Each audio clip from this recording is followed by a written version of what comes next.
Hello, everyone. Hello, Gerhard. It's nice to meet you in the first OntoTrans Open workshop, and I will immediately start sharing the presentation.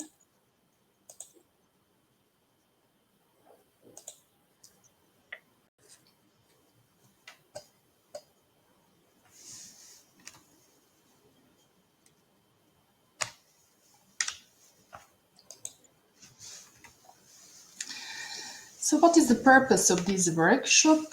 First of all, we would like to inform the community and all participants of the workshop about the results, to disseminate the results on one side, but on the other side also to discuss with you, to this opportunity to discuss all topics that will be presented today.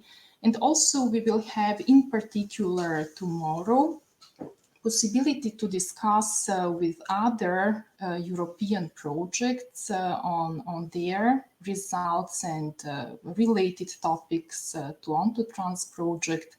And potentially we will also have the time to discuss about collaboration.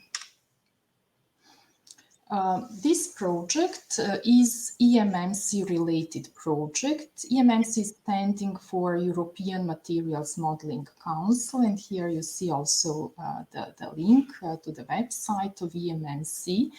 As being a related project, we have the opportunity also to disseminate the results through the channels of EMMC.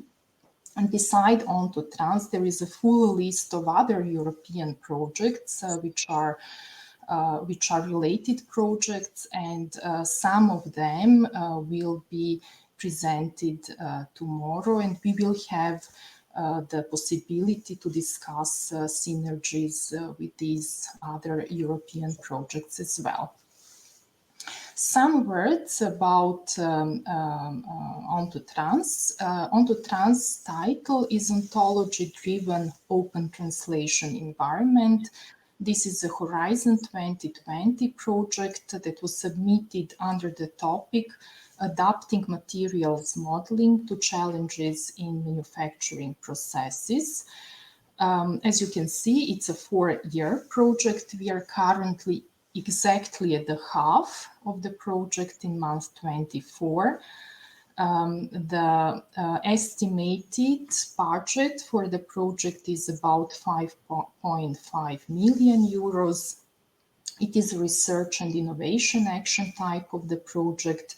And as you can also see on this picture, we are currently at 36% of submitted results or deliverables. This is not that we are delayed, everything is on time, but most of the results and deliverables are planned within the second half of the project.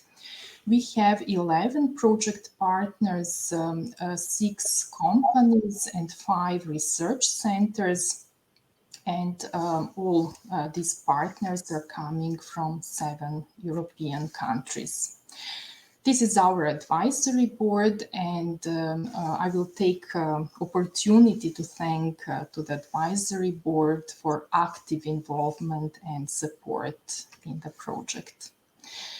What is the main expected results of OntoTrans? It is ontology-based open translation environment, and OTE, or open translation environment, will support the industry in solving their innovation challenges. OntoTrans is industrial-driven project. And how OTB will support the industry? By providing more and better access to relevant information and by efficient use of materials modeling. On the left-hand side, you see charts of different innovation challenges or users cases that we have in the project, and they are coming from our project partners, one SME company, Composite Evolution, and two large companies, P&G and ArcelorMittal. More about these innovation challenges you will have the opportunity to hear later in the presentations and also tomorrow in the demonstration session. Open translation environment will provide guidance for end users and for translators through all steps of translation. And these translation steps were in detail defined by European Materials Modeling Council. These steps are implemented within open translation environment, and they are, like indicated on this slide here, first of all, a representation of user cases or innovation challenges in a standard ontological form, connection of user cases with appropriate information sources. OTE will provide recommendation with consistent materials modeling workflow, will support the simulation and validation activities, and also provide semantic interpretation of the results. Within the project, we have three main objectives. First objective is devoted to the development of the core components of OntoTrans. And these core components aim to deliver a semantic translation scheme that should provide a guidance from the user case to the materials modeling workflow options through formal ontologies. These core components include semantic representation by using M-ontology. It includes also ontology-based recommendation system, or OntoRec. This is AI part of the project, and it is based on reasoning and will connect data from user cases with data and solutions which are in ontology database. The second objective of OntoTrans is to develop key components. First of all, this is development of APIs that should enable exchange of information between open translation environment and external information sources, like, for instance, external databases, data analytics tools, different software tools, open simulation platforms, or data available in different marketplace projects. In addition, it will include also development of the exploratory search system as a navigation tool that will help to navigate in the knowledge within the OntoTrans database, and also development of end-user apps in the form of a different application or user cases that we develop in the project, and we will in a form of software wizards. The third objective is one of most important objectives of the project, and this is to demonstrate the open translation environment at the technology readiness level 6. As mentioned, within 4 application cases in different sectors, we will demonstrate the effectiveness of OT, and it will include involvement of internal and external translators and end users, and all types of physics-based and data-based models will be used. So, Gerhard, please. You will. Yeah, thank you, Nadia. Thanks a lot. Yeah, so here we already see again the horseshoe on the outside, which is the one that Nadia introduced also with the translation steps, and also on the last slide. This is really the journey of translation, and what we're seeing in the middle is how we actually respond to that with a kind of an architecture of the open translation environment that we are developing, and you already heard about the components. So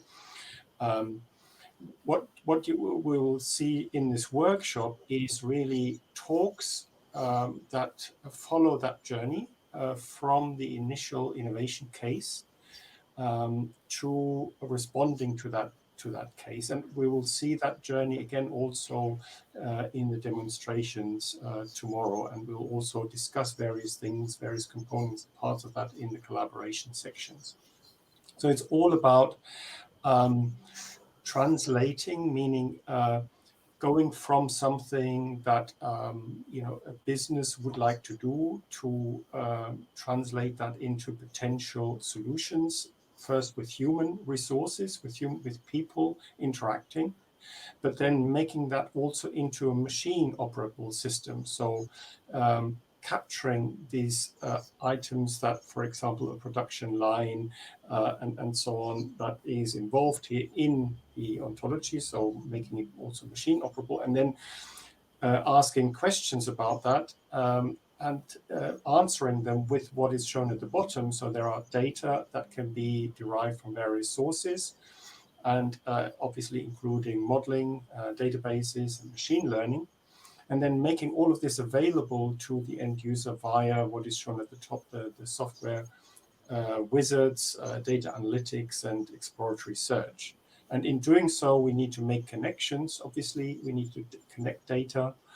So we'll see talks about that as well. Next slide. So what was shown graphically on the last slide is here, again, in some text. So we have key results that are being developed, grouped roughly around that journey again. So how do you conceptualize and translate and respond to the need with modeling workflows for these innovation cases, and capture that in machine readable forms in the ontologies? There's also been a lot of development in the OntoTrans contributing to the overall MO ontology developments at the mid and domain level. We are constructing then the application ontologies and the knowledge base. Then I mentioned the data interfacing, how everything connects together, and also how we provide data via pipeline technologies. You'll hear about that. And then the translator needs a number of tools, needs to explore the knowledge. We'll hear about the exploratory search system. And we obviously use a number of models and advanced data analytics, and they are connected via the wizards. So there are translator services, know-how, and also we have done a lot of education and developed training resources for translators. Next slide. We're looking at creating positive societal value, and via shortening the development cycle and faster time to market for new and improved products, and faster response to customer, market, and regulatory needs, leading to improved products and more agile processes. The next slide, please. So this is important. How do we do this? So what you see here is basically a digital twin. So we're looking at the innovation case and mapping it onto something with a lot of connections to what have been decided as the relevant properties and data that describe that case. And that's the human choice. What is really the relevant information, and that is a key part of the project. And then obviously furnishing additional data about that via the model and data-driven engineering workflows. And all together that can realize the vision of a much closer connection of the R&D and product development to the customer requirements. Next slide. Yeah, so as I said, the agenda follows again that journey. So we're starting in the next talk with this initial point of the innovation challenge, what it is, and how do we go from that to some representation of that. That will be then more formalized in the second talk by the ontology of the innovation cases, and built into this knowledge-based system after the break in the talk by Luca Foschini on OntoKB. As I said, we then need to connect everything. We have data flows and so on, and data models that will be presented via these OTE API and OTE lib topics presented by colleagues from Syntev. And then when we go in the afternoon, we then come round to the top, as you remember in the graphics, to the translator tools, which include exploratory research systems and so on that I mentioned. And then going into the specific applications after the lunch break, with a view of the translator, and finishing off with the benefits for industry from all of the industrial partners as well. We'll have a conclusion roundup, wrap-up session, and then on the second day we are going to go into collaborations, and go to the next slide. With a lot of related project presentations, and we have asked people to focus on a number of points where we can talk about the perspectives that the different projects have on these items such as ontologies and workflows and so on. And then if we go to the next slide, we will see also that more. So we have we'll get a very, very good overview of all of these activities, very rich landscape. And then finally in the afternoon, we will then have the demonstration sessions. And again, these demonstration sessions will take you again on that journey through the translation and through the OntoTrans sort of horseshoe that we have seen. So thank you. Yeah. Just in terms of kind of housekeeping, we will record the talks. So the micros and cameras are automatically deactivated, and there will be discussions after the talks. There is the Q&A function. There's a chat function, but please use the Q&A function for actually questions to the speakers. You can also come to the stage and actually discuss kind of live on the stage with the speakers. Just please raise your hand. There is also a function for that. And then you will be invited to the stage by the organizers. Yeah, so again, the session feed for chat and otherwise the Q&A, please. These recordings will then go up on website and YouTube, and also there will be some joint flyer, and there will be a communication dissemination session organized by Trust IT, because we are also working in a cluster of projects here for the dissemination and training. So thank you very much from all of us, and yeah, we are on time now to call to the stage our first speaker really of the session, which is Michael Nöske. Here he is from the Fraunhofer IFAM in Bremen. And Michael, when you're ready, you can share your slides. Good morning. And he's going to talk about translating innovation challenges, the OntoTrans approach. It's a great pleasure and honor for me today to give the first presentation on translating innovation challenges using the OntoTrans approach. So Gerhard has talked about a journey that we want to perform, which is characteristic for the approach. Nadia had introduced the open translation environment that we want to create as an approach. It's clear somehow trans is related to translating, and onto, that may be then possibly related to innovation. So let me now start talking a little bit about innovation. We start from manufacturing domains, views, and use cases. And our target is that we want to make innovation a white box and fair. It means findable, accessible, interoperable, and reusable for us as users and also as human beings. Gerhard was mentioning the societal value. In manufacturing, now following the ISO 9000, the concept of innovation relates to a new or changed object, realizing or redistributing value. And we know that activities resulting in innovation are generally managed by human beings. And the translators support the innovation managers by performing translation, which is a dialogue-based semiotic process, as we will soon line out, and translating a need into a solution. So the need in the end comes from the end user or end users expressing a human need, which is addressed to a manufacturer.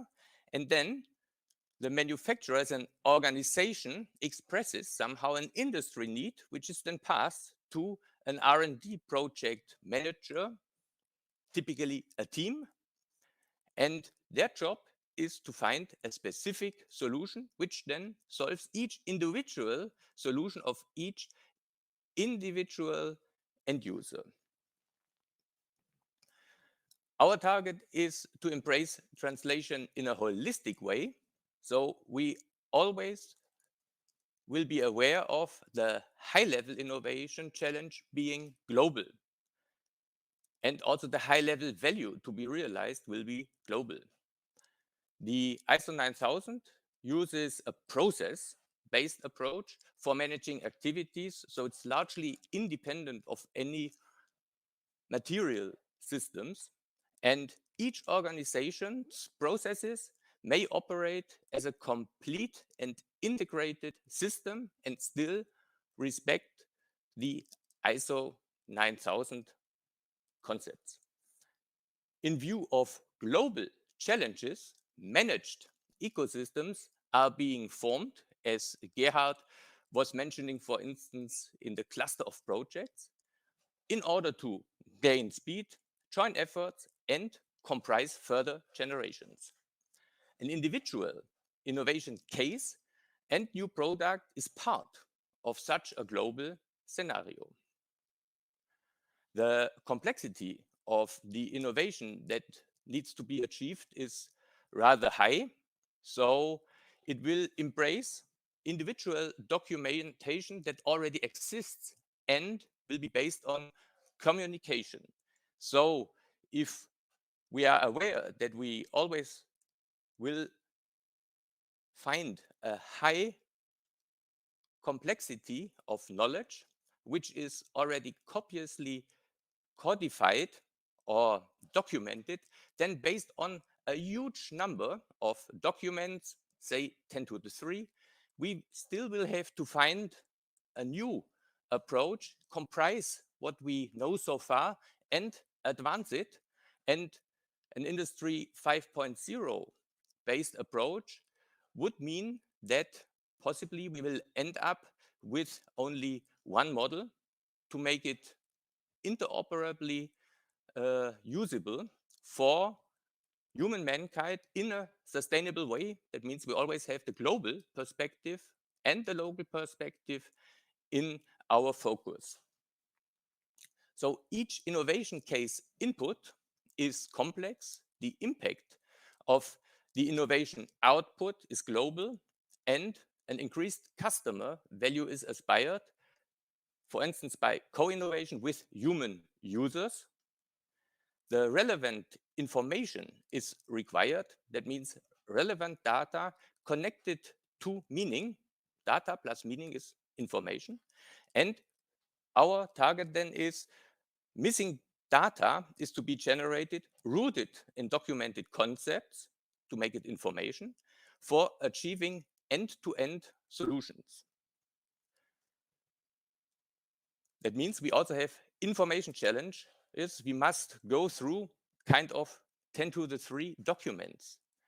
And we are aware that the quality of the products, that means materials or services that we develop, is governed by the quality of the information exchange.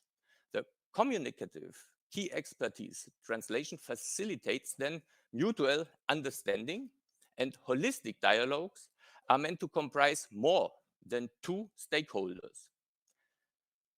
Ontologies, the Onto in OntoTrans are fundamental for level comprehensive, holistic, and cooperative translation. And ontologizing based on MO is path breaking for boosting translation in our OntoTrans project. The translation and information challenge is largely and long-term known. Here I present a sketch which I found in an online presentation by the OECD and shows experiences from the World Bank group. Basically, the issue or the challenge is known since the construction of the Tower of Babel. And in this case, the human beings involved were, for instance, a customer. The customer seems to have explained that his need is like this. The project leader understood it in a certain way, put it like that. Then the image passed to the analyst, and the analyst understood it like this. So what came out at the end of the day is operations installed at the client's place, this rope hanging from the branch of the tree, and what the customer really needed is the rope connected to a tire.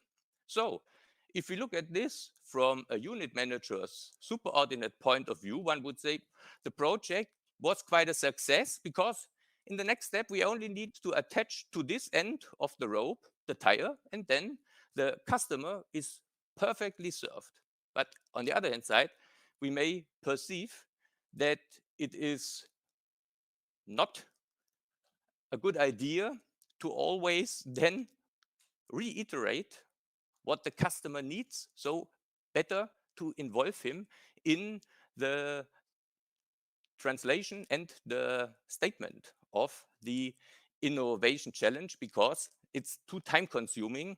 We will have to solve the global warming in the next 20 years. And if we proceed like this, we will not get done in the next 20 years. What we observe further when analyzing this, it seems that when such a solution is installed, then it was not well documented that there is somehow swinging as a predicate related to the use of the new object. So that seems to have got completely lost. So where we start from in a human-centric way, which is typical for Industry 5.0, we would say we start from the natural language domain and then follow some triads by abductive reasoning, deductive reasoning, and inductive reasoning. And our target is to achieve shared innovation. That means we talk, we vary the perspectives as translators to achieve innovation, and we make it shared innovation by being able to express it in a global way. Abductive reasoning would mean, oh, a surprising finding. Well, I would guess, and then I give my best fitting guess. Deductive reasoning in the second step would mean I have a guaranteed conclusion, what to follow. And then finally, by inductive reasoning, we move from the specific to the general again, and we end up with a iterative procedure. Typically, for guiding such communication, one would proceed step by step, and what we suggest is to do conclusions after each step, document that, and then proceed further. So based on today's document-centric input for each innovation case, we might use the ISO 17100, which expresses the requirements for translation services. We follow that. Then, if there is somehow a challenge related to a guideline for construction design, then we might find German normatives, which in this case are based on a checklist of requirements. A checklist is a document. And we may also consult the MMC Translator's Guide, which is a document. And our idea is we want to move towards a model-based approach in OntoTrans and comprise everything in the translator's process, following the 6 steps of translation in materials modeling. So the process itself is that it starts from an input perceived from distinct perspectives. One might now see here there is an object. It's a photograph of real-world objects, it seems. We would even say, oh, possibly it's 2 photographs. And now we have got 2 observers. And the translation means at the end of the day, they should understand each other. The observer 1 may be an experienced provider with material know-how. The observer 2, the red one, may be a user tackling process optimization, and they have this object to talk about, and each of the observers in their head, they form an interpretant and may express what they want to talk about in a sign. So we have got the same object, but 2 different interpretants and possibly 2 different signs at the beginning. And that is standard for human conversation. So what might the expert think? Well, they did not read my email. And the user facing a challenge says, oh, I see a photo, this one, the whole, showing anisotropy. It's not the same in all of the places. And from these immediate perceptions, then by talking, the interpretants become dynamical, and the target is that an alignment is achieved. And in the end of the day, then the interpretants are aligned and a challenge is expressed and written down, documented. The innovation challenge is the following one. So there was a conclusion. One side sees, that's their need, and the other side says, yes, that's our need. And this is then based on a semiotic process. So the Onto translator uses translation, performs translation, a dialogue-based semiotic process, and in OntoTrans, they use ontologization. They also perform a second, further semiotic process, and this requires the expertise of an ontotranslator who needs to be trained. The ontotranslator uses semantic technologies, exemplarily ontologies, to connect to the data the meaning in order to express the information. And when we do innovation in manufacturing, then our idea is we want to get rid of an old object or change it because there's an industry need, and the specific solution should provide a new or changed object. That's the most general concept of the situation. And in OntoTranslation now, when the OntoTranslator talks to the R&D manager, it's not that they just speak and at the end of the day, they sign a document, which is then the innovation challenge is, or we make the following contract, but while they talk, they kind of interact with an ontology and environment driven by the ontology, the open translation environment, and they document the way how they achieve this understanding step by step. And for the R&D manager, at the end of the day, the advantage is everything is documented. The OntoTranslator, that is also a team, that means it is different human beings, and a new team may be composed for the next question. So it's reusable, it's fair for the managers. The next step can be done because if there's more data, there may be the next question and there may be some progress in order to really shape and individualize potentially the specific solution. So in the dialogue, the OntoTranslator as a team and the manager, also a role, share concepts. And the dialogue partners may opt for convention-based ontologization, e.g., based on the norms or standards. And in step 1, the manager translator sketch their conceptualization. And basically, they work with a process and they work with objects. That means they have got some input objects. And as compared to the input objects, the output objects of this whole innovation process, they should be somehow different. So one is kind of maintained, but another object is changed or new. And in between, the process is somehow a process chain. That means there is steps and there's also objects interacting with the input objects. So the OntoTranslator and the manager agree finally on a project framework and in which level, as Gerhard was introducing, the levels, are they located inside of the enterprise?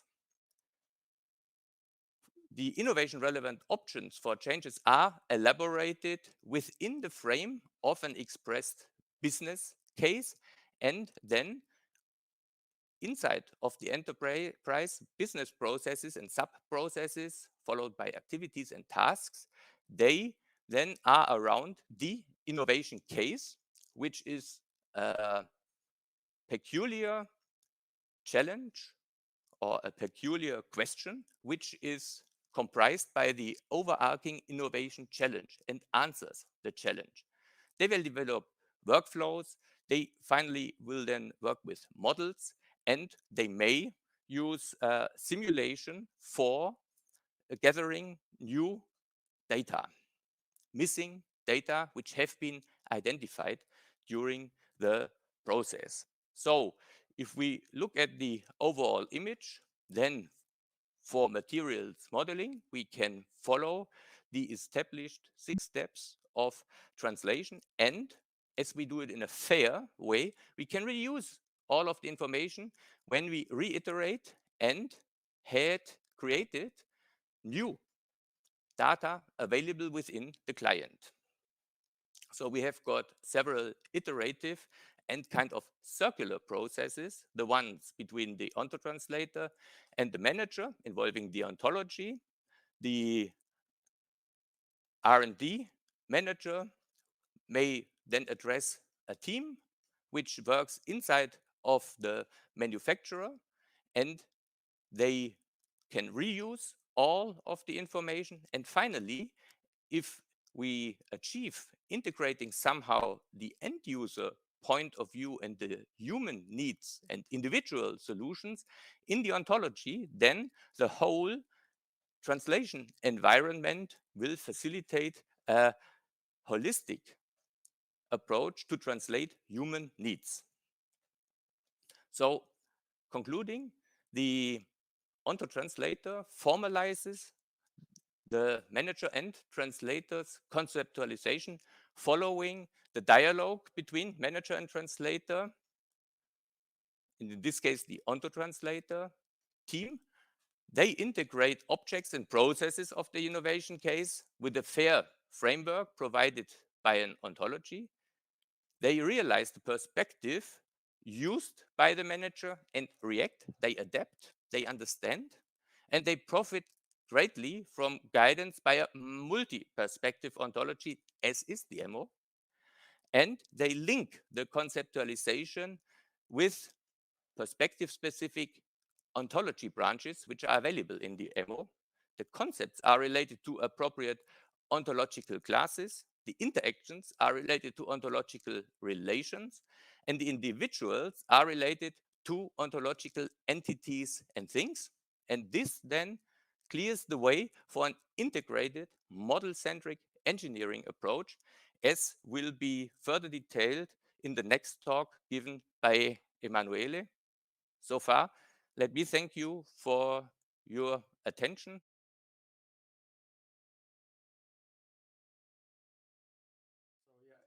Emanuele Ghedini is from the University of Bologna and is also one of the key authors, or the key author of the MO ontology, and he's going to give here a presentation about ontology of innovation cases, approach and process from innovation case by conceptualization to ontology. So looking forward to your presentation, Emanuele.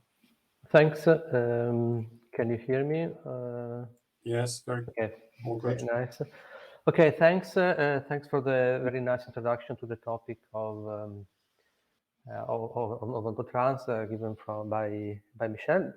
In this presentation, we will go a bit more into the technicalities on how the concepts expressed by Michel can be developed and implemented in OntoTrans using ontologies. So let's go straight to the point. Our crazy ambition is to do for industry what math is doing for physics, what did for physics is doing and will do. Okay, it's a crazy ambition to make this this type of parallelism, but it's not so crazy because there are some similarities between the language of ontologies and the mathematical language. For example, they are universal languages, so they transcend linguistic differences. They both are hard to learn, so it requires adequate training. They are able to perform logical reasoning, so we can use math to predict the trajectory of an object, for example, but we can use also reasoning with ontologies to infer some logical consequences. And they provide model for the world, so they can be both used to represent the world. And when they work, so they can be hidden. So it's not supposed for an end user to know exactly what this equation means, but at the same time, it should be possible for a user not to be lost within the technicalities of ontology. So, math has been the key for the highest given in physics. We want to try to do something similar for industry, but using ontologies. And I think that this is an important contribution to Industry 5.0. In fact, what an ontology can be used for is to talk to machine, because machine understand logics sometimes more than humans. And there are languages that can be used, already developed by computer scientists, like, for example, OWL, RDFS, for example, that can be used to talk with machine, to transfer human information to machine, for example, for documenting data, for inferring new reasoner, but also new knowledge. But also it is possible to use ontology to support AI in the ontology assist AI to facilitate the transition between Industry 5.0. In fact, ontologies are interpreted by agents, for example, by human beings, according to some interpretation rules. So interpretation means it is when someone provides a meaning to the logical construct that you can find in an ontology. And this is also at the same time the strength and the weakness of this approach, because you can express in a machine language what your view of the world, but at the same time you have also to be sure that the agents that that you want to share the ontology with have the same type of conceptualization. So that's because several conceptualization may exist for the same things. So, for example, we can have a different definition of products according to the ISO standard that you want to refer to, and this is something that needs to be clarified. And this is not the case with physics, because physics deals with physical quantities, with numbers. So there is an enormous agreement about what a number is. So the language in which the ontology are in OntoTrans are expressed is the semantic web languages. So we are trying to develop something that can be used within the semantic web framework. That's because we want to reuse existing technologies and existing expertise in this field. And an ontology can be represented in a very simple way, like a collection of classes, relations, and individuals. So, for example, we have our concept expressed as a classes here, and then when we have an instance of this concept that appears to our eyes, we can declare an individual that stands for a specific object, or a real-world entity, a specific real-world entity that that we recognize as belonging to one of these concepts described by these classes. So that's an example of what ontology is. It's important to distinguish between the individuals, so that are the A box of an ontology, and the classes that are the T box, so the concepts that are beyond the ontology itself. And this type of graphical representation, which is useful for us to discuss between human beings, it is, of course, it is a nonsense for machines. So what we have to do is to represent this type of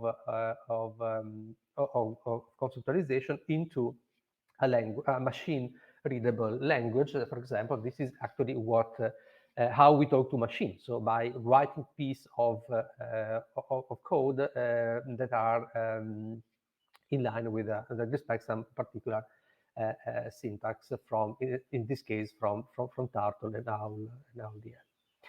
So, but how do we apply this this approach to innovation challenges? But first of all, what are innovation challenges? What are innovation cases? What is a user case? What is a workflow? So the first thing to do is to understand each other. So let's define some terms that I will use later. The innovation challenge. What is innovation challenge? Well, it is what we want to do at the highest level. So, for example, I want to master process parameters. I want an agile response to product. I want to be compliant with market and regulatory requirements. So this is the challenge. So it's really human, a human level. So it's the purpose that we have. And then we have the innovation case, which is a step down towards the application. An innovation case is a specific class of cases, for example, design, manufacturing, the sales, to which the changes apply. So I want to master the process parameter in nanoparticle synthesis, for example. An innovation case is the nanoparticle synthesis case that is expressed by the processes that are involved in this application, the material objects, and so on. And usually this innovation case is expressed in human readable form. Then we have the user case. User case is it can be an instance of innovation case, so individual from these classes, but also a subclass of the overall innovation case. For example, you can focus on a specific step of your application, for example. And the workflow is when you set up a data workflow in order to predict or to generate the properties of the objects that you are interested in. For example, is the way you generate KPIs, for example, or the way in which you show how you collect the data needed for you to set up a model.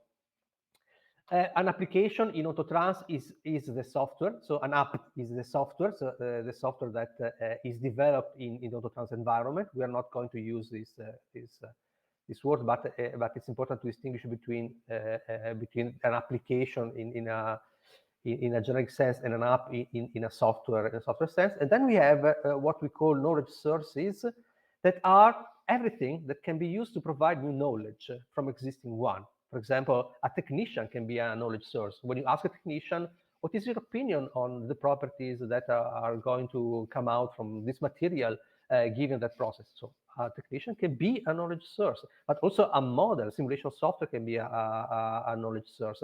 Or also an existing database can be a knowledge source. We can distinguish between generator and repository. When the generator is something that generates the knowledge on the fly at the time of need, so it needs execution, some sort of execution. And repository, when there is nothing to execute, but simply to navigate or to query existing repositories. And this is how we implement in OntoTrans in OntoTrans environment this approach. We have the real-world innovation case. We have the ontology. The ontology is used to build a representation of the user case. Each user case is connected to some input and KPIs that are the output of the user case. And the OntoTrans environment is expected to read this user case, to understand what they are required to do. And then there are the implementation, there are specific implementation that reach and grab whatever it needs, is needed in order to provide the user with the KPIs. So, but of course, in order to do that, the user needs to be aware of what the user case are about. So, for example, if we create an ontology for an application and create a very nice user interface, by the way, OntoTrans is also expected to generate graphical user interface for the cases. It may happen that the user are not really aware of what are the concepts that we are using. So you can end up in something like that. So how we decided to go? We decided to involve industrial partner in all the possible steps that goes from the real world application case to the final ontological step. So what we're doing here is to facilitate a user's life, and we set up a process of generating an ontology for the innovation case that involves industrial users in the first steps, which is the filling of a human-friendly template and the graphical conceptualization, and leave to the ontologists the burden of creating an ontology of the innovation case. And the translators are the people that accompany the industrial user up to the ontological level. So what we are going to the next slide to see the process going from here to here. The innovation case template is what we are using to avoid to scare the industrial user by showing them an ontology. In fact, today I'm not talking about the EMM ontologies. I don't want to scare you about mere causality or quantum objects or whatever, or semiotic. No, that's not the purpose. The purpose is to show how we facilitate the life of people that wants to represent an innovation challenge within the OntoTrans environment. So the innovation case template that we created is aimed to collect all the relevant information regarding the innovation challenge, so what you want to do. And using tables, we want to describe the aspect of the innovation case. So the innovation case, which is represented by this set of icons, is a description in terms of material object, so what are the objects and the processes, the step that constitute the innovation case. For example, from raw materials to on-the-shelf product, which is one of the application case of OntoTrans. The innovation case clearly defines the boundaries, so it can be credit to gate or gate to consumer. It can also include consumer feedback into the case. So you can create this long chain of things that comprise not only the manufacturing part, but also the user experience. And the important thing is that each process or object that is part of this innovation case will be represented by properties, will be associated with properties that are descriptive of the state. Okay, philosophically speaking, the MMO consider the entities as naked entities, so without anything. And we know ontological entity only following their properties. And so properties are the only way in which we know what things are. So that's really important to embrace this concept, because the properties are actually what it represent actually what we know about each of these entities that makes the user case. The KPIs are properties that in a particular workflow we consider to be the output, because we will see later. So instead of scaring people with mere topology and mere causality, we decided to ask industrial users to represent their user case, the innovation case, sorry, using a very simple object process approach, which is really fundamental and really understandable by people. So the first step that we suggest is to ask industrial users to create this type of workflow. This is a workflow of actual things, of real world things. So this is the workflow of the manufacturing process built according to causality. So it's not not necessarily a temporal workflow, but it is a causality workflow following the EMMO approach. The next step is to document each of these elements of the diagram. For example, we want the user to clearly define, to describe in the most rigorous way they can the object and the process that they want to deal with. So this is important because this object and process will probably constitute classes in the application module of the ontology module that will describe their innovation case. So this is the way in which we understand the concept and build the classes ad hoc for the innovation case. And then we ask the industrial user to fill tables with the properties. As you can see, properties possess a name. They are described in some way. They need to be specified in their symbolic form. So what type is, what is the range, what is the unit. If there is a reference physical quantity, can you tell us? And also there is the semiotic part in which the property is expressed as measured, modeled, assigned, or whatever. So we need to know the source, so the authority that is behind the assignment of a property to an object. So this is paramount, because in characterization you always have to document how you provided a particular measurement, or in modeling you have always to document which type of modeling approach you use to declare that you have a particular value for that property, for the particular material, for example. So this is really important, and this will enable the ontologist to create a set of relations between the entities that will populate the knowledge base. The user case. What is the user case? The user case, not always you are expected to apply your, to focus on the overall innovation case from cradle to end user. But sometimes you want to focus on specific part of the innovation case or specific instance. So the user case, it can be seen as an instance of an innovation case, or specific set of events that occur in space and time, and can be part of it. It can be a subset of the innovation case, and are usually built according to the perspective of a persona that is involved in the innovation case. So that's the idea behind the definition of user case. So it's a way to look at innovation cases in a flexible way. And it is at user case level that we define what are the KPIs that we want to focus. And as soon as you have defined the user case, so the subset of the innovation case in which you're interested in, then you can set up the data workflow. What is the data workflow? The data workflow is a workflow of data. So it tells the OntoTrans environment how properties are obtained. Can be obtained by means of tools, for example, like simulation software, or by methodologies, by asking a technician or make some measurement or whatever.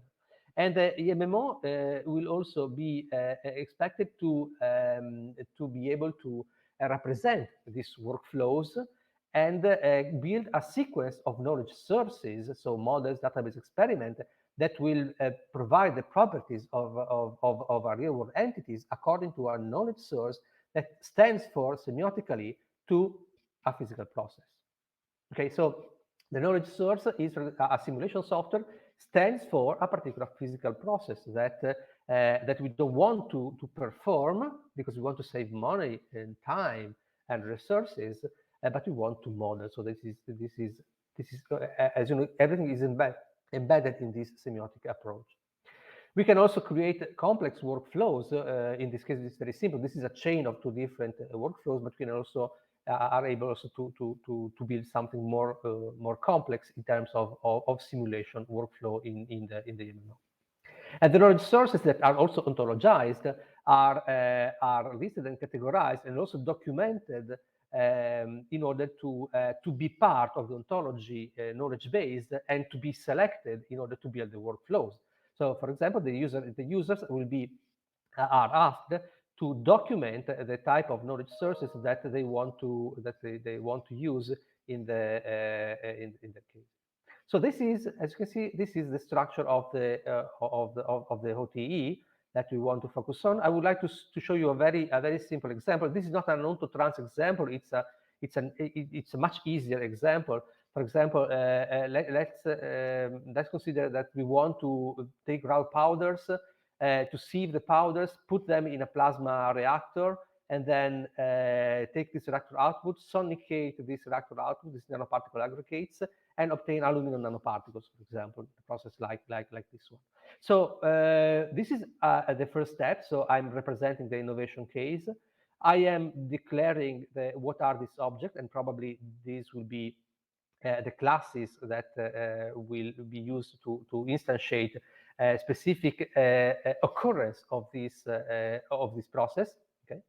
And this is an example of an ontology-like representation in which we have the processes here, the sieving, the plasma synthesis, the sonication, that are related to the objects here, the material and the product, and are connected to causality relation, to temporal causal relation here. So it is possible to create this web of relation. But remember that being embedded in a larger ontology, these concepts are not standalone, but can be connected to a wider web of other concepts. And now we can, for example, define the properties of these objects and processes, like, for example, the treatment time in the plasma synthesis reactor, the plasma power, and so on. The plasma power can be assigned by an operator or read by an instrumentation. So, for example, who say that this is the plasma power of this particular process? Oh, well, it comes from the log of the instrumentation, or it comes from the memory of the operator. So this is very different, and this can be documented in the MMO.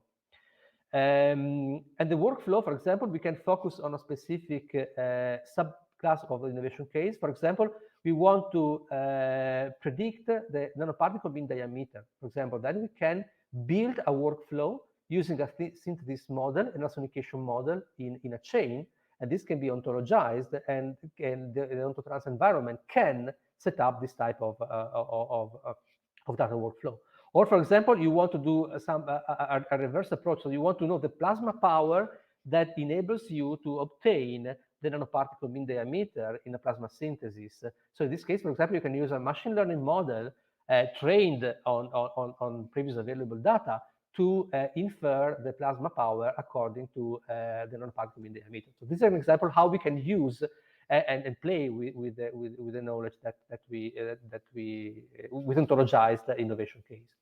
So in layman terms, the ontology is expected to represent, to document, and to connect together the innovation and user case, so the things that we're dealing with, their properties, the data describing the things, so giving semantics to this data, the tools used to generate the properties or to retrieve the properties, so the models, the knowledge sources, the database, and so on, but also the data workflow used to generate the properties. So in this type of we are using the MMO as an ontology that has been developed exactly for this type of approaches by the MMC.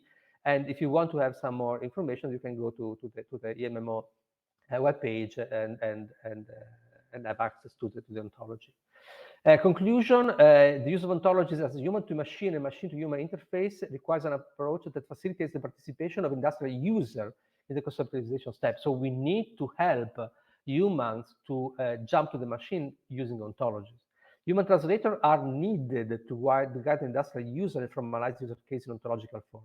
The MMO is used to build ontology modules representing each type of innovation case, design, execution, and also documentation.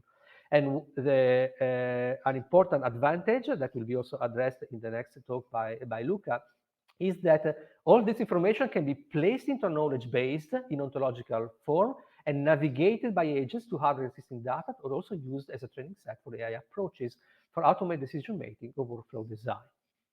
And that's all.